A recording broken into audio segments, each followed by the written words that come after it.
the Evaluation Couch with Maria Montenegro. This is the last episode that I am recording in the place where all of the episodes for the Evaluation Couch have happened so far, whenever I haven't had a guest. I did want to reflect on the significance of this space and what it's meant for me in this new chapter and process. And I will try to post a photo of what the place looks like. It has a professional sound system and lights, and it's actually made for videos. It has been a very comfortable space to come in, record my episodes, and then not have to worry about the sound quality and quickly go through the editing process without worrying about anything else. At the same time that I was reflecting and preparing for this last episode on the last weekend that this was available to me, I was also asking myself if psychology or research could answer the question of why some people manage to follow a lot of the advice that I've been covering in this podcast and that career development theory tries to promote. Why do some people actually take action and they can take advantage of planned happenstance? Why do some people overcome the uncomfortable moments and decide to network with others and meet people and grow their connections? Why is it easier for some people to put themselves out there than for others? So I've been researching and trying to answer this question and seeing if psychology could explain why this happens. And I don't know if I've had an answer to this question yet, but I did find a few models that I think start answering that question and that could be helpful. As I was going through this content, I realized that all of it makes sense in terms of what I experienced for this podcast. And also I realized that this place that I'm standing on today played a role in this. I'm going to try to explain what the theory is and share my experience of this podcast to show you as an example what it looks like in real life. Basically, what I ended up landing in as I was asking these questions was the idea of our comfort zone. And you've probably heard this in the past. Our comfort zone is a place where we're safe and in control. It is basically the place where we are when we're doing the things that we know best and where we don't have any level of anxiety or stress.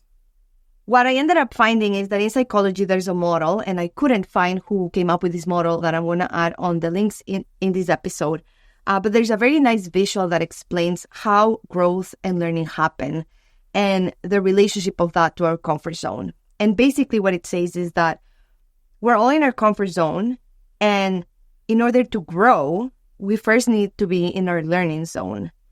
But in order to achieve our learning zone, we have to first go through our fear zone. In our fear zone, it's a state where we are thinking about what others think of us. We find excuses not to do something that we want to do. This is where a lack of self-confidence plays a role, and sometimes a louder role than in any other times and aspects and zones in our life. But when we're able to navigate those fears, we can enter our learning zone. In the context of our careers, when we're nervous about giving a speech, or when we're nervous because we've arrived at a networking event and we don't know anyone, once we're able to overcome that sensation in our body, that fear, that stress, we can actually be open and enter a zone where you can develop new skills, you can deal with challenges and problems in a more productive way, and over time, being in this zone starts pushing your comfort zone farther and farther. Once you're in the learning zone, you gravitate towards the growth zone. In this zone, you find your purpose, you can achieve your goals and your dreams, you can set new goals as you learn and you have new experiences and your comfort zone expands. And this is where you would realize your aspirations. I found that this model and this theory kind of started answering my question. The reason why some people are able to actually do those things is because they manage to move through their fear zone. So I started to try to understand and look a little bit further into what plays a role in us being able to navigate this zone and go into the learning zone. In reading a lot of articles and career coaches and psychologists, I ended up stumbling with someone I actually know pretty well, and her name is Brene Brown. And if you have read any of Brene Brown's books, or if you've had seen her TED Talks, where she comes in that I think fits into this story is how she defines vulnerability. And Brene Brown basically argues that we need to embrace vulnerability to be courageous. And we need to see vulnerability as part of our learning process rather than as a weakness. Another thing from Brene Brown that fits into this comfort zone pathway towards growth is shame. Shame is basically that voice we have in the back of our heads that is being the loudest and harshest critics of ourselves. The one that is pointing out all the reasons why we shouldn't do something, all the lack of experience that we have, and so on. So within the fear zone, we experience this shame, and it is only until we embrace vulnerability that we're able to move towards the learning zone. So how this links back to this place where I am recording for the last time, in releasing my podcast, I experienced all of these zones. I was in my comfort zone, I was safe, and I was doing my own thing. I was very much in control in a space where I could share my thoughts and my experiences only with the people that I chose to and people that I knew. But I wanted to do this. And to actually get to where I am today, I had to overcome a lot of things in that fear zone. The first of that were, of course, that shame and that loud voice. And a lot of thoughts like, who's going to want to hear you? Or you don't have enough experience in evaluation to be talking about this. Or you're not a career coach, so why are you going to have a space to discuss things like career development?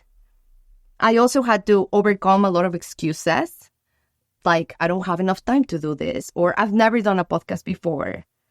I don't have the best public speaking skills, and I should probably improve those skills and then to do a podcast. So I had to work on all of those thoughts and all of those excuses to actually be able to navigate that fear zone and show up and record my first episode and learn new skills, not only in terms of public speaking, but completely new skills in terms of editing audio and developing content, and then figuring out how to even publish a podcast and so on. This space played a role in helping me make a plan for how to navigate that fear zone and how to overcome those challenges. I knew from the very beginning that one of the challenges that I was going to experience that could easily become an excuse was my lack of tech savviness around developing a podcast. So when I started planning my podcast, I knew that I would need a lot of things like a microphone that was good enough to have decent audio out there published. I knew that I had to figure out how to download a program that could help me edit the podcast and figure all of these little things that also are very challenging for me because they require a lot of steps and reading and following instructions and creating accounts and doing a lot of the things that are not my strength, probably because of my attention deficit hyperactivity disorder that I'm learning how to navigate. So when I found out that this space was available and my partner said that I could use it, I right away realized that this is something that I had to take advantage of to remove one of the many excuses that were going to come up internally to motivate me to not do this, basically. And that is actually what happened. Having access to this space has been, in a way, kind of a catalyst for me to actually come and make space in my day to develop content, record it, be completely okay with it not being perfect, and then publish it. So I'm very grateful for this space. I also am in a much more comfortable learning zone and growth zone after having this number of episodes, that I'm not concerned about having to buy a microphone and doing that research. And I feel comfortable with knowing that even though this space is not going to be available anymore, I am still going to be recording and releasing new episodes of The Valuation Couch. But I did want to have a moment of gratitude and link it back to the importance of identifying what's going to be on our way and trying to remove it so that we are able to successfully navigate that fear zone and put ourselves out there and embrace happenstance and develop new skills and offer what we have to offer to this world. I also just wanted to share some of the tips that worked for me that could help people navigate their fear zone. So if you have been thinking, if you have been sharing, if you have been receiving advice of putting yourself out there and you're still struggling to get through that zone, maybe try some of this and see if this helps. The first one is to prioritize which areas you want to achieve your growth zone in. It is completely okay to stay within our comfort zone in some areas in our lives and to stretch ourselves a little bit better in others. And actually, it's probably smart to do it that way. As humans, in terms of the stress levels that we can take and be productive, it is kind of a diminishing returns. So you will be more likely to succeed if your levels of stress are in an optimal range. The second one is that you work on being aware of what your fear is. That is the first step to addressing the fears. So what is it really that is getting in your way? Is it that you're worrying about what others are going to think of you? Is it that you don't feel confident in your own experience, expertise, or stories? Is it that you're lacking a tool or a resource like a microphone, like I did? When you are aware of what your fears are, you're most likely to be able to develop strategies to address them. In terms of addressing fears, physiologically, there is no difference in our body between anxiety and excitement. It shows up in the same way physically in us. But what is different is how we label that experience and that feeling. So something that you can try is to reframe the way that that emotion is showing up in your body. If you think about, for example, if you've ever had to do public speaking and right before it's your turn, I get these like butterflies in my stomach and I feel like there's a drop. And oftentimes we right away say, I'm nervous, I'm scared, this is going to go bad. But maybe you can also reframe it and say, I'm excited because I want to be doing something new and something scary. So the reframing can help in terms of how we experience it and see it. And going back to that whole idea of embracing vulnerability and reminding ourselves that these feelings are not weaknesses. And these feelings are also part of every growth, and probably everyone experienced it, including myself, the first time that I launched the first episode of The Valuation Coach. The other thing that I would like to share is that there's many different ways in which you can address your fears. In my case, I recognized very early on that I was very scared of what people were going to say. And what I decided to do for myself was to not share that I was doing a podcast with absolutely anyone. I think the only person I shared it with, and way after I already had my name and my first episode outlined and my whole little photo with the couch in the background, was my partner, and it was because I wanted to access this space. Other than that, no one in my life knew that I was releasing that podcast, and that was something that just worked for me to try to address and not pay attention to that fear of what people were going to say. And when I was sharing this with my partner, he actually said that was interesting because for him, it works in a different way. In my situation, he would have actually published it. And I actually have seen this trend of public accountability. And this works for some people. If they share with someone that they're going to do something, it puts this pressure on them to not back down. And I think this highlights again that there's different ways of addressing your fears. And it is okay to try different things and to see what works for you. But at the end of the day, what is important is that you do acknowledge your fears and you create a plan to address them so that you can navigate through that fear zone and ultimately grow from whatever it is that you're trying to do. And then the last tip that I'm going to provide is that you surround yourself of people that are like-minded or that are going to inspire you to move through that fear zone. When I was preparing to do this, I looked for content of other people that had released podcasts that I found inspiring. One of the things that I actually did before the first episode to really embrace not being a perfectionist and knowing that my first episode was not going to be the best thing out there, and it was fine because it was my first time doing this, I went to a few podcasts and I listened to their first episode and then I listened to their latest episode. And the difference was so mind-blowing, and it really gave me the motivation to embrace that this is a learning journey. And it is completely fine not to be perfect. But what it's important is that you put yourself out there. I'm also choosing to release this episode right before I go on and take an extended break. Very well deserved, because juggling many things in my life has been a lot. I do mention throughout many of these episodes the importance of self-care. So I'm very excited to completely disconnect for the rest of the summer and then come back in September.